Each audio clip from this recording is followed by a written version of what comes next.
और अब बांग्लादेश की तरफ से आ रहे एक अजीबोगरीब बयान की बात हम करते हैं। बांग्लादेश के पूर्व सैन्य अधिकारी और वहां का जो मुख्य सलाहकार है मोहम्मद यूनुस, उसके करीबी एक नेता ने एक बड़ी अजीब बात कही है।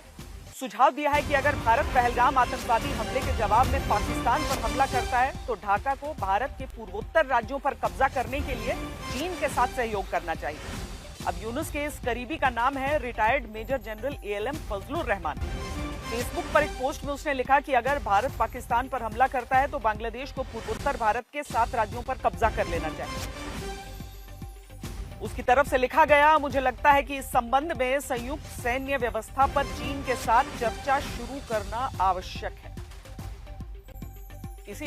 इसी खबर पर और जानकारी के साथ मेरे सहयोगी इंद्रजीत कुंडू इस समय जुड़ रहे हैं। इंद्रजीत, ये अजीब सी बात है, हालांकि ये पहली बार नहीं हुआ है। इससे पहले भी इस तरह का संकेत बांग्लादेश की तरफ से दिया गया है। एक ऐसा देश जिसका वजूद सिर्फ इस वजह से है कि भारत ने उसकी सहायता की, उसके जो स्वतंत्रता सेनानी थे उनकी सहायता की जब पाकिस्तान का दमन चल रहा था ईस्ट पाकिस्तान के हिस्से में।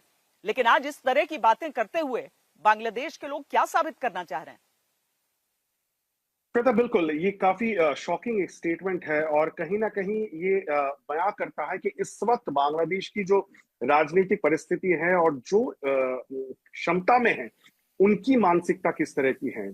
हालांकि ALM फजलुर रहमान का जो स्टेटमेंट है वो सोशल मीडिया में उन्होंने लिखा है और उन्होंने ये कहा है कि अगर ऐसी नौबत आई, भारत पाकिस्तान पर अगर आक्रमण किया, तो बांग्लादेश को चाइना के साथ भारत के उत्तरी पूर्व जो राज्य हैं उन पर कब्जा जमाने की कोशिश करनी चाहिए।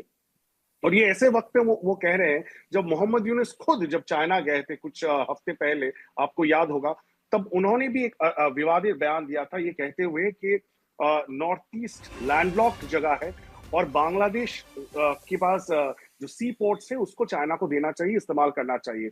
और उसके बाद प्रधानमंत्री नरेंद्र मोदी के साथ उनका मीटिंग भी हुआ है और कहीं ना कहीं इस वक्त बांग्लादेश ये कह रही है कि लेफ्टिनेंट जो मेजर जनरल फजलुर रहमान का जो बयान है वो अपना निजी बयान है और मोहम्मद यूनुस के जो प्रेस सचिव है उन्होंने बयान देते हुए सरकार से डिस्टेंस बनाने की कोशिश की है, ये कहते हुए कि उनका निजी बयान है, इसके साथ बांग्लादेश की कोई ताल्लुकात नहीं है। लेकिन कहीं ना कहीं एक मानसिकता बार बार ये बहुत बाहर आ शुक्रिया रही है। इंद्रजीत कुंडू। ये बड़ी खबर आ रही है बांग्लादेश में, ये बयान आपने सुना। हालांकि भारत लगातार 2.5 फ्रंट वॉर जिसे हम कहते हैं, यानी कि पाकिस्तान, चीन और साथ में आतंकवाद, 3 से लड़ाई लगातार भारत की सेनाएं, भारत के सुरक्षा बल लड़ते आ रहे हैं। बांग्लादेश अगर ऐसे ख्वाब देख रहा है, ऐसे सपने बुन रहा है, तो शायद ये उसके लिए ही हानिकारक साबित होने वाला है।